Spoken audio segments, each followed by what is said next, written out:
Allô, moi c'est Julie du programme À la découverte de l'univers et je suis ici pour te présenter un outil qui pourrait t'aider à réaliser le défi et aussi te servir quand c'est nuageux dehors et que tu ne peux pas voir les vraies étoiles. Il existe plusieurs programmes ou applications de planétarium virtuel qui te permettent de voir le ciel presque comme si tu étais dehors. On peut en installer sur nos appareils mobiles, mais aujourd'hui, je vais te montrer comment utiliser Stellarium, qui est accessible directement sur Internet.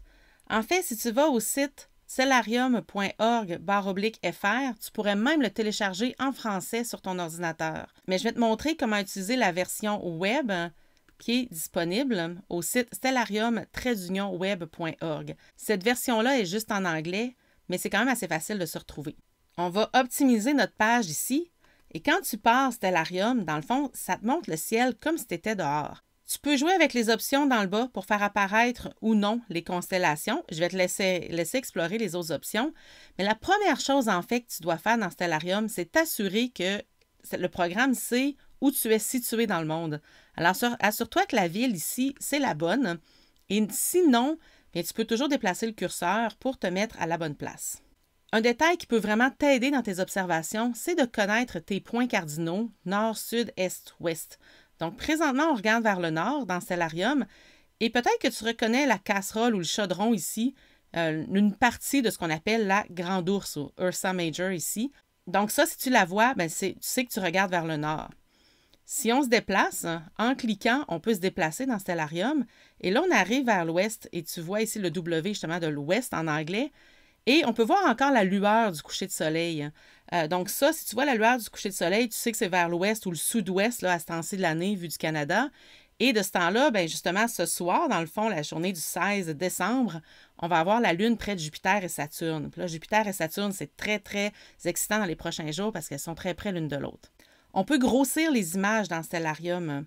Donc, si j'essaie de grossir ici pour voir Jupiter, Saturne et la Lune, par exemple, on peut voir que c'est un très, très petit croissant de Lune à côté de Jupiter. Et si je grossis encore plus, je suis capable de voir Saturne qui est juste à côté aussi.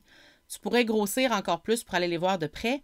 Si je reviens à ma vue d'ensemble, pour vous montrer un peu ce qu'on peut faire avec l'heure. Donc ici, on voit l'heure actuelle. Dans le fond, et on peut toujours revenir à l'heure actuelle de notre ordinateur avec le bouton ici. Mais ce qui est intéressant, c'est qu'on peut accélérer le temps dans Stellarium. Et que je bouge, tu vas voir le ciel bouger. Et ça représente le mouvement qu'on voit dans le ciel, mais en fait, c'est tout simplement parce que la Terre tourne et tout semble bouger d'est en ouest dans le ciel. Donc, vous avez vu, le même Mars s'approche de l'horizon ouest, puis oups, Mars vient de se coucher sous l'horizon. Et là, si on arrivait à demain matin, on verrait le soleil qui se lève, et voilà, du côté est. Alors ça, c'est vraiment le fun de jouer avec ça aussi pour voir comment que les choses bougent dans le ciel, ou semblent bouger parce que la Terre tourne. Une chose que j'aime beaucoup personnellement, c'est faire des bonds d'une journée, pour voir comment que certaines choses se déplacent un peu différemment des étoiles. Par exemple, la Lune, Jupiter et Saturne, en font les objets du système solaire. Comme on voit leur mouvement dans le système solaire, on les voit se déplacer beaucoup plus vite dans le ciel par rapport aux étoiles en arrière-plan. Évidemment, si tu habites en ville, tu vas voir beaucoup moins d'étoiles qu'il y en a dans le Stellarium à cause de la pollution lumineuse, mais tu devrais quand même être capable d'observer presque toutes les observations qu'on te propose dans le défi. On s'est assuré que ça fonctionnait partout au Canada.